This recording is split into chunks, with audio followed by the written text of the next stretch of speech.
Assalamualaikum warahmatullahi wabarakatuh. Bismillahirrahmanirrahim. Alhamdulillahirabbil alamin. Assalatu wassalamu ala asyrofil anbiya'i wal mursalin wa ala alihi wa sahbihi ajma'in amma ba'du. Bismillahirrahmanirrahim. Yarfa'illahu ladzina amanu minkum walladzina utul ilma darajah. Al-hayah. Alhamdulillahirabbil alamin. Puji dan puji syukur marilah kita panjatkan kehadirat Allah Subhanahu wa taala, karena atas nikmat, karunia, dan kebesarannya kita dapat berbincang-bincang pada kesempatan kali ini. Alhamdulillahirabbil alamin. Hari ini tepatnya hari Kamis tanggal 27 April 2022 kita sudah berhasil masuk pada Ramadan yang ke-25. Yeay! Wah, senang sekali ya. Dan Miss Lulu mengucapkan selamat untuk kalian yang sudah menunaikan ibadah puasa dari awal sampai dengan puasa yang ke-25 ini. Kalian hebat. Tapi sebelum Miss Lulu sebutkan judul kultum kali ini, teman-teman boleh siapkan dulu alat tulisnya, buku kultumnya, kemudian pensil atau pulpennya, dan penghapus atau tipeknya. Oke, sebelum Miss Lulu sebutkan, teman-teman boleh tebak dulu nih, kira-kira ini gambar apa ya? Ini gambar apa ya? Kalau ini dan yang ini. Baik, dari keempat gambar tersebut coba sekarang teman-teman analisa kira-kira apa ya judul kultum kali ini. Betul sekali, judul kultum kali ini adalah Islam dan Ilmu Pengetahuan. Teman-teman, santriawan-santriawati yang berbahagia, seperti yang kita tahu bahwa dalam Al-Quran banyak sekali ayat yang menjelaskan tentang keharusan kita, kewajiban kita mencari ilmu. Begitupun dengan hadis, banyak juga hadis yang mengatakan bahwa kewajiban seorang muslim dan muslimah untuk menuntut ilmu. Seperti contoh dalam Al-Quran, yarfa'illahu ladzina amanu minkum walladzina utul ilma darajah, al-ayah. Allah akan meninggikan derajat orang yang beriman, salah satunya adalah orang yang berilmu pengetahuan ya. Dan hadis Rasulullah juga mengatakan bahwa thalabul ilmi faridatun ala kulli muslimin wa muslimatin. Menuntut ilmu itu hukumnya wajib bagi setiap muslim dan muslimah. Kenapa bisa wajib, Miss Lulu? Karena setiap ibadah yang kita lakukan setiap hari, mulai dari bersuci dari hadas dan najis, kita juga membutuhkan ilmu. Mulai dari caranya berwudu, caranya untuk sholat, caranya untuk bersedekah, dan lain sebagainya. Semua ibadah yang kita lakukan setiap hari itu membutuhkan ilmu. Karena jika amal ibadah tidak dibarengi dengan ilmu pengetahuan, nilai pahalanya akan berkurang atau bahkan nol, tidak ada pahalanya karena tidak ada pengetahuan di dalamnya. Kita hanya melakukan ibadah tersebut, kita hanya berwudu, kita hanya sholat, kita hanya bersuci, menyucikan diri, tapi kita tidak tahu ilmunya. Wah, bagaimana nih ya? Nah, teman-teman santriawan santriawati yang berbahagia, Islam itu agama yang sangat sempurna sekali, agama yang sangat lengkap luar biasa. Dalam Al-Quran disebutkan banyak sekali hal-hal yang disentuh, hal-hal yang dibahas, ilmu pengetahuan yang dibahas di dalamnya. Jadi tidak hanya menjelaskan bagaimana caranya beribadah, bagaimana caranya untuk taat kepada Allah, bagaimana caranya mengenal Tuhan yang lebih jauh, kemudian bagaimana caranya untuk menjadi hamba yang betul-betul hamba Allah Subhanahu wa taala, melainkan seluruh ilmu pengetahuan dibahas di dalamnya. Mulai dari ilmu politik, mulai dari ilmu pengetahuan alam, sains, mulai dari ilmu teknologi, kemudian ilmu keamanan, dan ilmu kesehatan atau kedokteran. Semuanya disentuh atau dibahas oleh Al-Quran. Ada juga nih ayat yang mengatakan bahwa ya ayyuhalladzina amanu udkhulu fis-silmi kafah. Hai orang-orang yang beriman, hai, masuklah kalian ke dalam kedamaian atau keselamatan secara menyeluruh. Artinya gimana nih Miss Lulu? Ya, jadi teman-teman pelajari Islam atau masuklah ke dalam Islam secara menyeluruh. Artinya melaksanakan seluruh perintah Allah dan Rasulnya, kemudian menjauhkan segala larangannya. Salah satu perintah Allah dan Rasulnya apa? Menuntut ilmu. Nah teman-teman juga jika ingin mendalami Al-Quran itu hebat banget. Karena sekali lagi Miss Lulu bilang Al-Quran itu Al-Quran atau kitab yang paling kaya dengan ilmu pengetahuan. Jadi boleh kalau misalnya teman-teman lagi baca, lagi murojaah Al-Qurannya, boleh sambil dibaca terjemahannya. Terjemahannya, oh menceritakan tentang apa nih? Oh isi kandungannya tentang apa nih? Kalau misalnya teman-teman masih belum paham juga, teman-teman boleh bertanya kepada orang tua masing-masing atau ke guru, dan jika memang jawabannya belum memuaskan, boleh tanya ke ahlinya, yaitu ke ustadz atau guru ngaji teman-teman semua. Teman-teman juga perlu tahu nih, ternyata ayat-ayat yang terkandung dalam Al-Quran itu menjelaskan banyak hal, dan hal tersebut tidak semata-mata tulisan saja, melainkan memang betul adanya. Contohnya dalam ilmu kesehatan atau kedokteran. Jadi dalam Al-Quran ini menjelaskan nih tentang bagaimana proses terbentuknya manusia kita semua, yaitu dijelaskan dalam surah Al-Mu'minun ayat 14. Jadi awal mulanya manusia itu tercipta itu dari air mani. Kemudian dari air mani itu berubah menjadi segumpal darah. Kemudian dari segumpal darah itu berubah menjadi segumpal daging.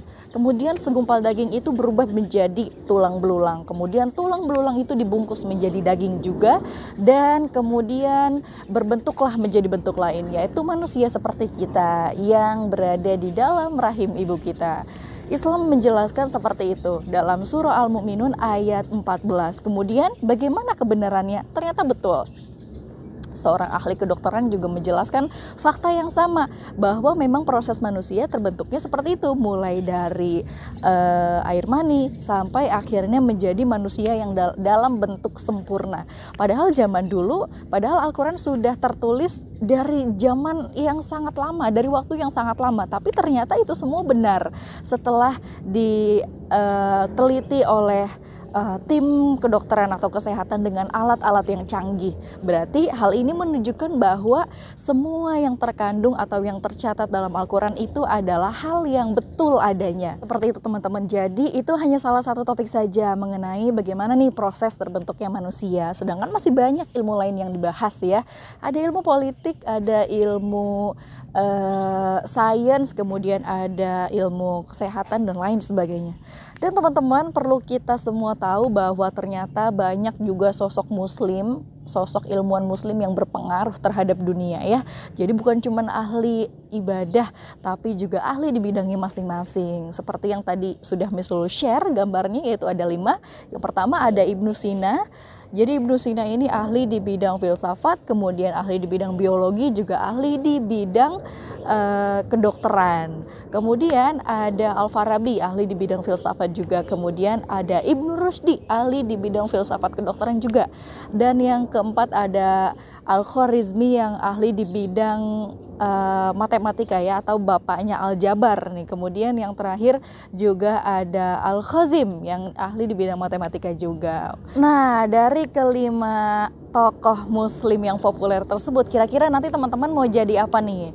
Mau jadi orang yang berpengaruh di bidang apa nih? Wah, sudah ada motivasi ya harusnya ya.